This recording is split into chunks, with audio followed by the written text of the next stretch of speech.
campaign leader against the death penalty, but I'm very grateful for his additional remarks. Atrocious, unethical and barbaric. Why are they not listening? Why are they not listening? I can sit here and do a half-an-hour presentation on Professor Devinder Pal Bhullar's case, and I don't think I need to convince a single person in this room. That's what we're supposed to do as lawyers. You don't need convincing because of everything that you've heard. So I'm going to skip through some of these things, but can I say this? I've never had to sit with anyone. We sat with Colin in his office, and we're thinking, what's going to happen? There's a review petition, a curative petition, and there's a sense of despair that's in all of us. Are they going to execute him now? Tomorrow? The day after? When will this death sentence be executed for Navneet Bhullar? So we're thinking of strategies, and Colin passed me this book that he looked at, and in his usual sort of very clinical and precise manner, Colin pointed out the provisions that you can't execute somebody who is mentally ill, who is mentally disturbed, as Professor Bhullar has been since 2010. And Colin gave me this Delhi jail manual, and can I say as a lawyer, it's the most depressing piece of legislation I've ever read in my whole entire life. When a convict is to be hung, this is how thick the rope has to be. When the convict is being given his last meal, make sure that it's tested because he may try and poison himself. When the rope is being suspended, the graphic detail in this, it's the worst piece of legislation a human being could have ever enacted and drafted, and I think it was probably drafted when the British ruled India. Complete barbarism. And is this what it's now come to? When a man is dead for rope, then you decide whether it's barbaric or whether he's actually died. What do you do if he hasn't died?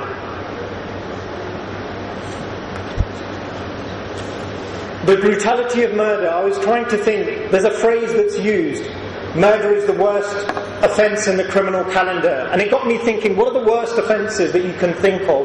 Contract killing, murder of police officers, if you murder a person of the state, a murder by a police officer, a fake encounter, crimes of passion, revenge, domestic murder, murder of innocence, premeditated murder and judicial murder. For all of these kinds of murders, as Justice Ganguly was saying, that there are different mitigating and aggravating features. And you can go through all of them, and perhaps a crime of passion where a woman murders her husband's lover, a judge may look at that more leniently, a contract killing may be looked at more seriously. But I ask myself this question: if somebody's innocent and is given the death penalty, you'll see here Justice Thomas, there's a quote from Justice Thomas that he gave on the death penalty when the media were taking up this issue of the Bhullar case. And he said, the death penalty is judicial murder. So the worst category of murder is when the judiciary murders someone who's innocent. And what are the consequences of that? Absolutely nothing. In the cases that we've seen, and we've had some very brave speakers who've spoken about Asal Gurus hanging, secret executions, how family members are not given their bodies, and they're not even told about the execution. And can you imagine how these things play out on Navneet Kaur Bhullar? You may not even be told because of the conflict it may cause in Punjab. She gets a telephone call. Battalions of army now are reaching Punjab because they think there's going to be a law and order problem. What are the people to do? Judicial murder is the worst category of murder that there can be. And we're not just talking about innocent people, we're talking about people who may have committed a crime, a very serious crime, a very heinous crime. What message do we send out? We send out a message to terrorists that to engage in terrorism, to wage war against the state is wrong. But for somebody who commits murder, we say, we are saying to you in the strongest possible terms, taking somebody's life is wrong, but for you to understand that message, we're going to take your life. I thought this was the land of Mahatma Gandhi, who famously said, if we took an eye for an eye, the whole world would go blind. What happened?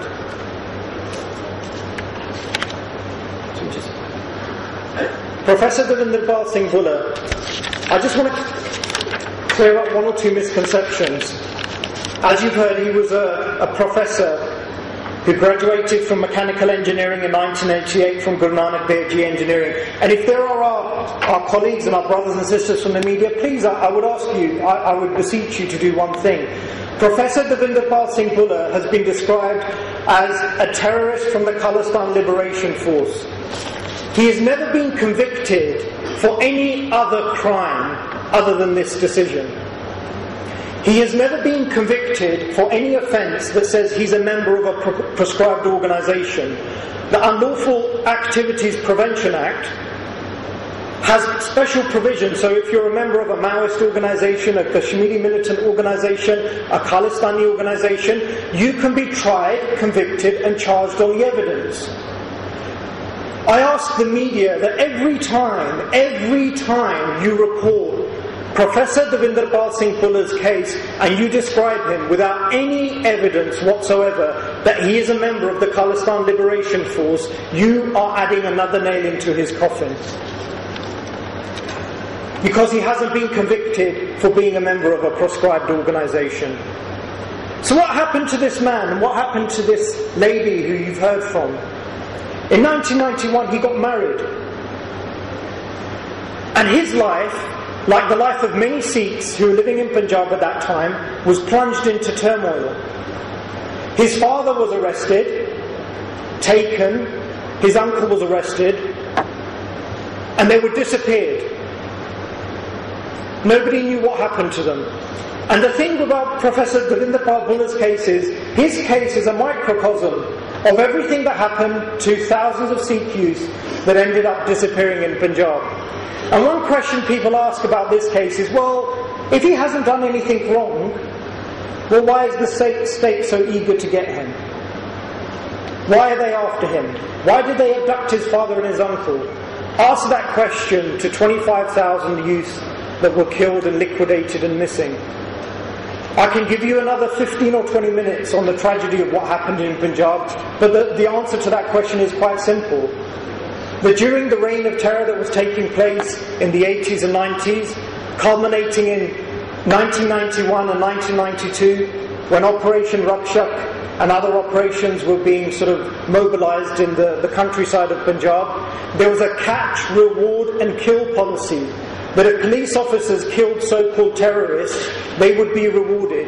And many of those police officers were rewarded to the highest positions for killing young, innocent men in staged fake encounters. And the proof of that is that over the decade that followed, when the situation subsided from around 1995 onwards, when people tried to return back to Punjab, there were cases that were being filed at the Punjab and Haryana High Court by people who were saying, I need protection, because they claimed in 1991 that they had killed me in an encounter. I'm not dead. I've been hiding for the last 10 years. They killed someone instead of me. And then there was an embarrassing position in Punjab when the walking dead were walking into court claiming that they were alive. Huge bounties were being given to these police officers to target and to eliminate these people. Professor Bhullar's father and uncle were gazetted officers, respectable members of society who were working in the village, who never got into any sort of trouble, completely clean antecedent records. So in 1993, when that happened, what choice was Professor Devinderpal Singh Bhullar left in? His best friend was picked up, a man called Multani, Balwant Singh Multani. And after another 16 or 18 year struggle, I don't have too much time, but he approached the Chandigarh and Haryana High Court on a very simple issue. I think in 2007 the Punjab government said that his son was a proclaimed offender. And at the time the situation in Punjab was that you couldn't go to the police and register cases. But he was so aggrieved that my dead son, my disappeared son, is being called a proclaimed offender, he issued a case in the Punjab and Haryana High Court against the officers who abducted him. And there was a chink of light, because the judge said that he would direct the CBI to make an inquiry into what happened to Balwant Singh Multani Balwant Singh Bhullar and Manjeet Singh, because they were all picked up at the same time.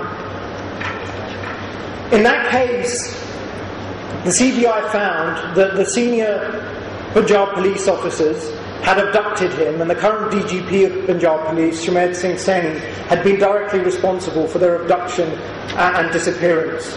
And there was a long struggle for justice, which culminated yesterday. Colin was arguing the case on a curative petition. And just by sheer coincidence, the day before we were having this conference, in 3 lines, that last ray of hope or justice was extinguished, with the Supreme Court saying that your curative petition had been dismissed despite strong findings.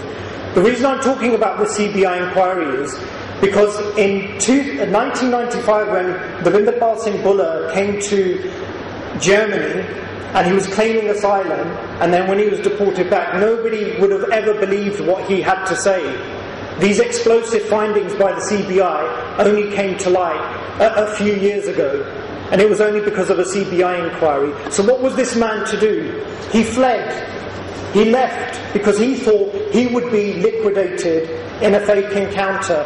And like all asylum seekers, every single asylum seeker that reaches the shores of the UK, Canada and America travels on a false passport. Because the simple logic is, if you go on your passport, the authorities will not let you pass Indira Gandhi International Airport. You have to travel on a fake passport. You travel on a fake passport, and such was his miserable fate that the German authorities didn't believe that he was Professor Devinder Pal Singh Bhullar, and he was deported back. In 1997, the Frankfurt High Court, realising he'd been tried under TADA, said that they'd made a grave procedural error. Well, for Professor Devinder Pal Singh Bhullar, it was too little too late. He came back, arrested, and he was... Yeah. Okay, I'm just going to quickly go through the facts. He was arrested, detained, and tortured. And why we say with certainty that he was tortured is the comments of Justice Shah. Keep going. I'll take you to the second paragraph. Looking at the original confessional statement, there appears to be some substance in what is being contended by the accused in his statement under Section 313 CRPC that his signatures were taken on blank pieces of paper. Justice N.B. Shah understood all of the issues. Unfortunately, Justice Pasayat and his colleague, who never gave a separate judgment in such a big case, didn't address this issue at all. Was Professor Bhullar telling the truth? Was his signature taken on blank pieces of paper? Justice N.B. Shah, who read through 1,500 pages of evidence, came to the conclusion that he did. And why? He said there was no earthly reason for a man who's been arrested for passport offences to just come